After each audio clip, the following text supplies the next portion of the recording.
कौन किसके भाग्य का खाता है। जय श्री कृष्ण।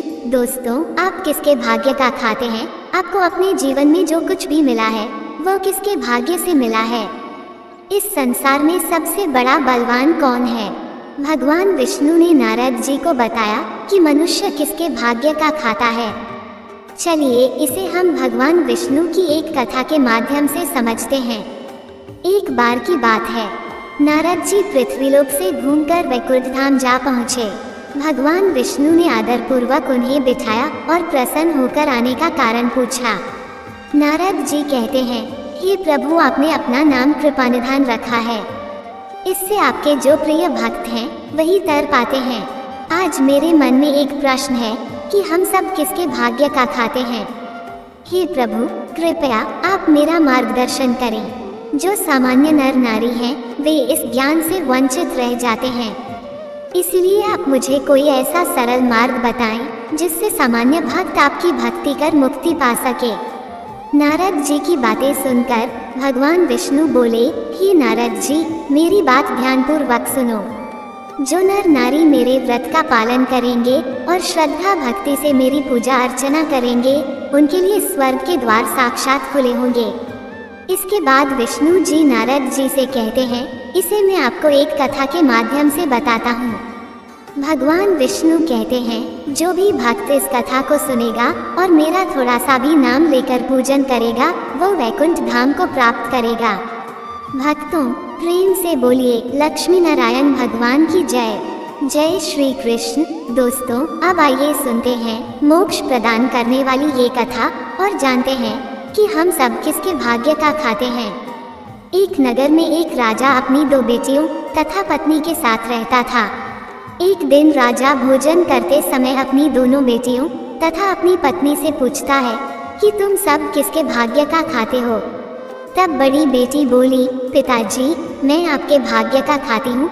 जबकि छोटी बेटी बोली, पिताजी, मैं तो अपनी किस्मत का खाती हूँ।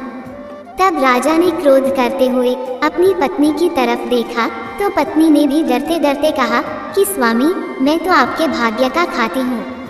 ये सुनकर राजा को बहुत क्रोध आया और उसने कहा कि मैं पूरी नगरी को खिलाता हूँ, तुम सब के लिए इतनी मेहनत करता हूँ, रोज तुम्हें अच्छा अच्छा भोजन खिलाता हूँ, नए नए वस्त्र और आभूषण पहनने के लिए मंगवाता हूँ, परंतु हमारी छोटी बेटी कहती है कि वह अपनी किस्मत का खाती है। तब गुस्से में आकर राजा ने अपने मंत्रियों को आदेश दिया कि जाओ 2 लड़के ढूंढ कर लाओ। मेरी बड़ी बेटी के लिए राजदरबार के राजा का पुत्र ढूंढो और छोटी बेटी के लिए गरीब लड़का ढूंढो। जिस समय राजा ये बात बोल रहा था, वहाँ दरबार में सभी मंत्री, पहरेदार, चौकीदार सब मौजूद थे। तब सभी मंत्रियों को राजा की बात पर बड़ी हैरानी हुई, लेकिन किसी में इतनी हिम्मत नहीं थी कि वह पलटकर राजा से पूछे कि महाराज, आप अपनी दोनों बेटियों के साथ भेदभाव क्यों कर रहे हैं? किसी ने कुछ नहीं पूछा। कुछ दिनों बाद राजा ने अपनी बड़ी बेटी का विवाह एक राजा के पुत्र से कर दिया और छोटी बेटी का विवाह एक गरीब भिखारी के लड़के से कर दिया। दोनों बेटियां जब ससुराल जाने लगी तो राजा ने बड़ी बेटी को बहुत सारा दान दहेज, बहुत सारे आभूषण, स्वर्ण, चांदी, हीरे, मोती आदि दिए और बहुत सारे रेशमी सुंदर वस्त्र दिए, जबकि छोटी बेटी को बोरी के टाट के कपड़े सिलवाकर उसे पहनाकर भेजे और कुछ नहीं दिया। बड़ी बेटी अपने माता पिता को प्रणाम करके घर से निकल गई। छोटी बेटी कुछ नहीं बोली। जब छोटी बेटी अपने ससुराल में पहुंची तो उसने देखा कि वहां कोई उसकी आवभगत करने वाला नहीं था। एक झोपड़ी थी और एक बड़ा सा मैदान और वहाँ 5 चूल्हे बने हुए थे। रात्रि को छोटी बेटी चुपचाप सो गई। सुबह जब वह सोकर उठी तो उसने अपने जेठ जी से पूछा कि ये 5 चूल्हे यहाँ क्यों हैं? तब बड़े जेठ ने कहा कि वह हम 5 भाइयों के 5 चूल्हे हैं। राजा की छोटी बेटी ने कहा, ठीक है, लेकिन आप सब झोली लेकर कहाँ जा रहे हैं? जेठ थोड़ा समझदार था, उसने कहा कि बहू, हम सब तो भिखारी है, इसीलिए हम सब तो भीख मांगने जा रहे हैं। जेठ ने कहा, बहू, तुम तो बहुत पैसे वाले राजा की बेटी हो, तुम्हारे मंत्री ने एक रात्रि को जबरदस्ती मेरे 5वें छोटे भाई को पकड़कर तुम्हारे साथ ब्याह करवा दिया। तब बहू बोली कि जेठ जी, आपकी कोई गलती नहीं है, सबको अपनी किस्मत का मिलता है। मेरी किस्मत में जो था वो मुझे मिल गया। इसके बाद पांचों भाई भीख मांगने के लिए चले गए। पीछे से बहू ने पूरे घर की साफ सफाई करी, पूरे घर को गोबर से लीपकर आंगन को लिपी। इसके बाद बड़े जेठ के चूल्हे को छोड़कर सभी के चूल्हे वहां से हटा दिए। शाम को जब पांचों भाई आए और घर को साफ सुथरा देखा तथा 4 चूल्हे हटे हुए देखे तो 4 छोटे भाइयों को बहुत क्रोध आया। उन्होंने कहा, हमारे चूल्हे कहाँ गए? तब नई बहू बोली कि आज से हम एक ही चूल्हे पर भोजन बनाएंगे, मैं खाना बनाऊंगी और आप सब खाएंगे। ये सुनकर सबको बहुत अच्छा लगा। तब बहू ने कहा कि पहले आप सब नदी पर जाकर नहा धो लें, उसके बाद आते समय ठाकुर जी के मंदिर में दर्शन करके आना। ये सुनकर छोटे चारों भाइयों को बड़ा क्रोध आया, लेकिन जेठ थोड़ा समझदार था। उसने कहा, जैसा बहू कह रही है हम सब वैसा ही करेंगे। आज से पहले कभी भी पांचों भाई नहाए नहीं थे। चारों भाइयों ने नहाने के लिए मना किया, लेकिन बड़ा भाई समझदार था। उसने कहा, जैसा बहू कह रही है हम सब वैसा ही करेंगे। सभी तालाब पर नहाने के लिए चले गए और आते समय ठाकुर जी के मंदिर में पूजा पाठ करने गए, लेकिन कभी उन्होंने कोई पूजा नहीं करी थी, इसलिए वह चुपचाप भगवान के आगे हाथ जोड़कर बैठे और घर वापस आ गए। तत्पश्चात पांचों भाइयों ने भोजन किया। इतना स्वादिष्ट भोजन उन्होंने आज से पहले कभी नहीं किया था।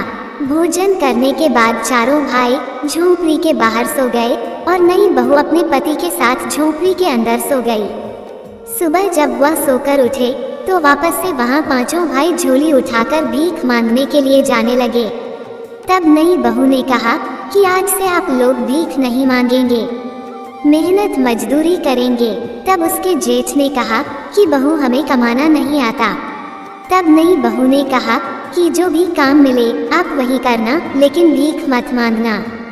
फिर से 4 छोटे भाइयों को बहू की बात पर क्रोध आया, लेकिन बड़े भाई ने फिर से वही बात कही कि जैसा बहू कह रही है हम वैसा ही करेंगे। कमाने के इरादे से घर से निकल गए। 4 छोटे भाई को कोई ना कोई काम मिल गया। किसी को बोरियां उठाने का काम मिल गया तो किसी को कुली का काम मिल गया, लेकिन बड़े जेठ को कोई काम नहीं मिला। जब वह निराश होकर घर वापस आ रहा था तो उसका पाँव गोबर में पड़ गया। घर आने के बाद जेठ ने कहा कि बहू मेरा पाँव गोबर में पड़ गया है। नई बहू ने कहा कि आपका पैर गोबर में पड़ गया है तो बाहर पहुँच दीजिए और घर के अंदर आ जाइए। सभी ने अपनी अपनी मजदूरी नई बहू को पकड़ा दी। उस दिन उन सबको बहुत अच्छा लग रहा था, क्योंकि उस दिन उन्होंने भीख नहीं मांगी। भीख मांगने से उनकी बहुत बेइज्जती होती थी, लेकिन आज उन्होंने मजदूरी करी तो उन सबको बहुत अच्छा लग रहा था। बड़े जेठ ने नई बहू से कहा कि बहू मुझे कोई काम नहीं मिला। तब बहू ने कहा कि कोई बात नहीं जेठ जी। रोज की तरह उस दिन वापस से सभी भाई तालाब पर नहाने गए। तालाब से नहाकर वापस आए और मंदिर में दर्शन करने गए। घर पर बहू ने स्वादिष्ट भोजन बनाया और सबने गर्मा गर्म स्वादिष्ट भोजन खाया। उसके बाद सो गए। दूसरे दिन वापस वह कमाने के लिए निकल गए। उस दिन भी 4 छोटे भाइयों को कोई ना कोई काम मिला, लेकिन वापस बड़े जेठ को कोई काम नहीं मिला। उस दिन भी बड़ा जेठ बहुत दुखी और उदास हो गया। वह सोचने लगा कि नई बहू को मैं आज क्या जवाब दूंगा। जब जेठ घर आ रहा था तो रास्ते में उसे एक मरा हुआ सांप मिला। देखने पर सांप को उठा लिया और आते ही उसने बहू से कहा कि बहू मुझे ये रास्ते में मरा हुआ सांप मिला, इसका मैं क्या करूं? तो बहू बोली कि आप इसे झोपड़ी के ऊपर फेंक दीजिए। इस तरह उनके दिन मजे से निकलने लगे। उनके घर में अन्न धन के भंडार भी भरने लगे। सभी मेहनत मजदूरी करके कमाने लगे। एक दिन उस नगर के महारानी का बेशकीमती हार छीन लेकर उड़ गई। सारे राज्य दरबारी, पहरेदार और चौकीदार उस चील के पीछे पीछे भागने लगे, लेकिन सब बेकार। जब वह चील उन 5 भाइयों की झोपड़ी के ऊपर से उड़ रही थी तो उसने वहां मरा हुआ सर्प देखा, तो चील ने रानी का हार वहीं गिरा दिया और सिर्फ लेकर उड़ गई।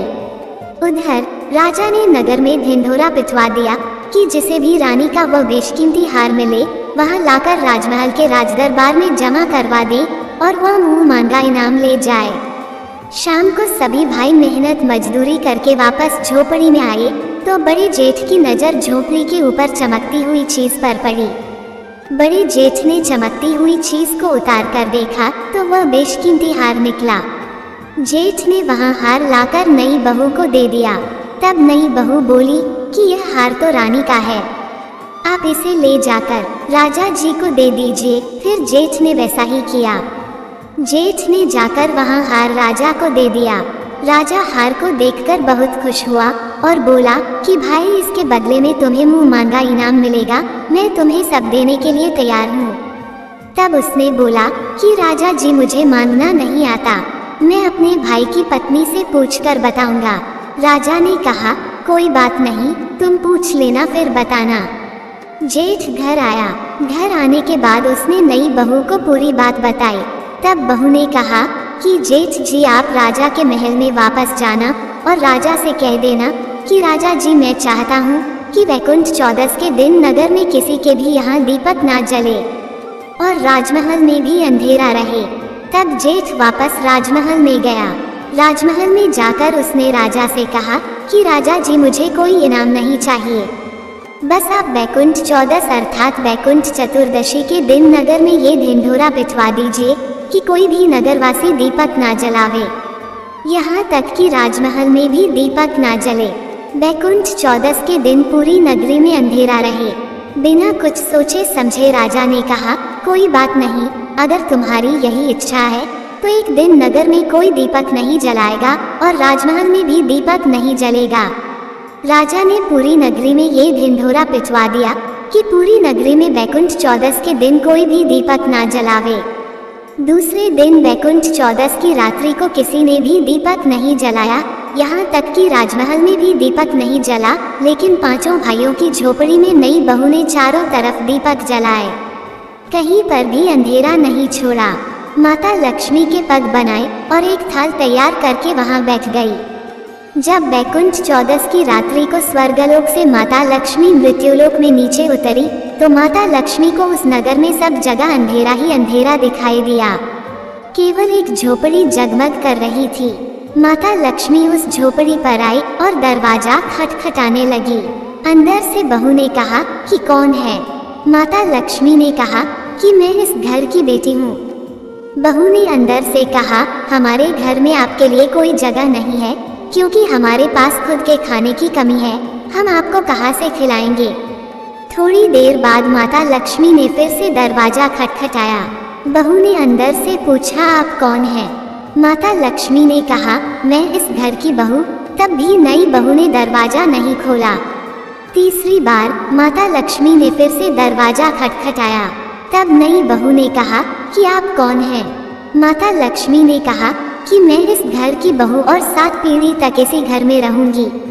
ऐसा सुनते ही नई बहू ने दरवाजा खोल दिया। जैसे ही माता लक्ष्मी ने झोपड़ी के अंदर पांव रखा तो उनका घर सुंदर महल में बदल गया। नई बहू ने माता लक्ष्मी को बैठने के लिए चौकी दी। माता लक्ष्मी ने कहा कि मैं तो पैसे वाले अमीर सेठ के घर में नहीं बैठूंगी, लेकिन नई बहू ने माता लक्ष्मी का हाथ पकड़कर चौकी पर बैठा दिया, क्योंकि चौकी पर बैठते ही माता लक्ष्मी ने साक्षात दर्शन दिए। तब नई बहू माता लक्ष्मी के चरणों में गिर पड़ी। कुछ देर बाद नई बहू ने माता लक्ष्मी की आरती उतारी। फिर क्या था, लक्ष्मी माता की कृपा से उनका घर धन धान्य से भर गया। सुबह जब पांचों भाई सोकर उठे तो उनका घर महल में बदल चुका था। सभी भाइयों के आश्चर्य का ठिकाना नहीं रहा।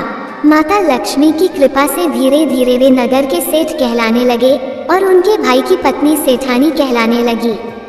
सब तरफ उनका कारोबार फैल गया। हर जगह उनकी चर्चाएं होने लगी। वे पांचों भाई केसर कस्तूरी का व्यापार करने लगे। उनका घर धन धान्य से भर गया। लक्ष्मी माता की ऐसी कृपा हुई कि उन पांचों भाइयों के पास नौकर चाकर हाथी घोड़े सब हो गया। बड़ी बहन के घर में सब कुछ ठप हो गया। कारोबार में घाटा लग गया। उनकी यहाँ एक समय की रोटी के भी लाले पड़ने लगे और उन्हें अपना सब कुछ बेचना पड़ा।